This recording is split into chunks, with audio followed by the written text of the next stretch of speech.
I'm inspired to share this story because I mentioned Marshall Rosenberg. Who's familiar with Marshall Rosenberg? Okay, most of you. He's the man who founded nonviolent communication, also known as compassionate communication. I met him 15 years ago, did a series of video and television projects with him, traveled with him, and that kind of got me on this track that I've been on for the last 15 years. And Marshall passed away on February 7th. So this is a true story of an experience that Marshall had. When Marshall was a boy, around 10 years old, he and his father went out to eat at a restaurant, and as they were leaving the restaurant, a group of adult men began to harass them because they were Jewish. And the harassment increased and increased, and the father didn't buy into it. He didn't try and fight them. He just tried to get his son to the car as quickly as he could. But before they could get to the car, the men intercepted them and proceeded to beat the holy hell out of Marshall's father, strictly because he was Jewish. Imagine being 10 years old and watching your father get beat up, strictly because of the same last name you have, Rosenberg. And this was the pivotal moment in Marshall's life. This is what set him on his journey of trying to understand human behavior. Fast forward 50 years, and Marshall's now traveling all over the world, basically going wherever people are inviting him, sharing his understanding of nonviolent communication. And he was invited to give a presentation at a Palestinian refugee camp in Israeli-occupied Palestine. And Marshall, being this beautiful man that he was, agreed to do it. And then he gets out there and kind of realizes what he's agreed to. Imagine a tent city surrounded like a prison, barbed wire, Israeli soldiers, machine guns, billy clubs. It's really a glorified prison. And all these Palestinians that are having to stay there because their home or their land or where they normally live is no longer accessible. And Marshall is hot.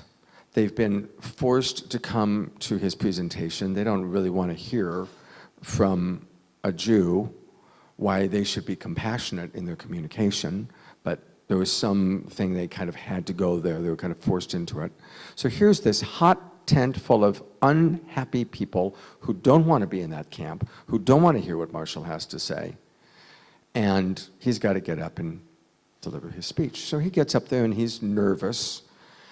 It's a hard scene, very, very difficult audience, and they're really not into it, and he's kind of stumbling through his words, and it's getting pretty funky. And then the heckling begins. He hears from about 2/3 of the way back, Jew, dirty Jew bastard. Well, now Marshall starts to really get triggered. And all of a sudden, he's back 10 years old, remembering what they did to his father, and he's getting really, really scared.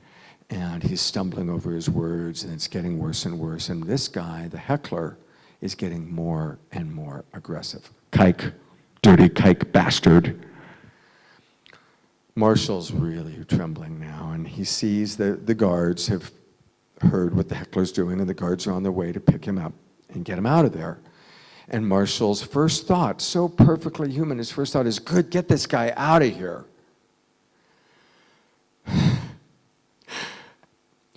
But then Marshall has a holy moment.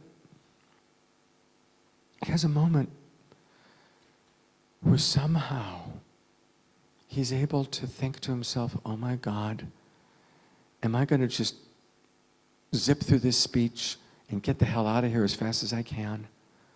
Or am I going to make an attempt to demonstrate these tools? And in that moment, and he sees the guards are coming for this guy, and this guy's, going on, because now the guy thinks he's going to get yanked out of there, so he's just like firing volleys of obscenities at Marshall. And it's all happening very fast. And Marshall realizes he has to give himself an emergency dose of self-empathy. But before he can do that, he has to call off the guards. And so somehow he summons the strength to say, no, please, I want to hear what this gentleman has to say.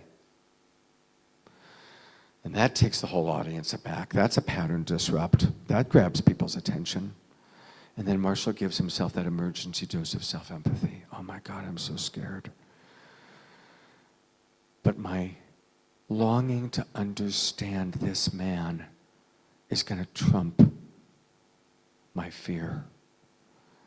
I am here to understand what he's feeling and needing, and I'm going to do my best to demonstrate compassionate communication. Now the guy is pretty worked up.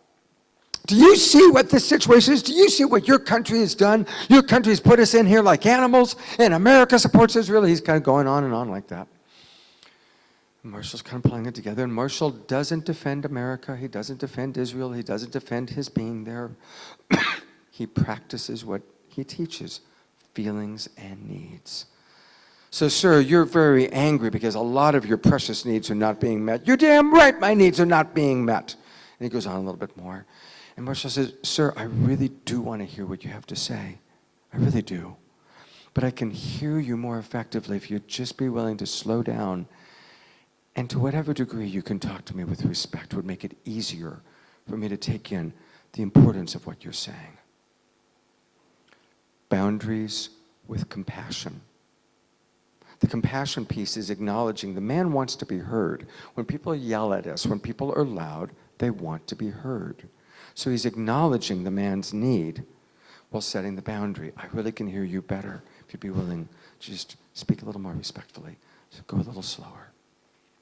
The guy does that. He slows down, but he's still pretty worked up. And he says, this is horrible. I have a wife, 2 children, and I can't even go to my own home, my own place of work, where I can take care of my family the way they deserve to be taken care of.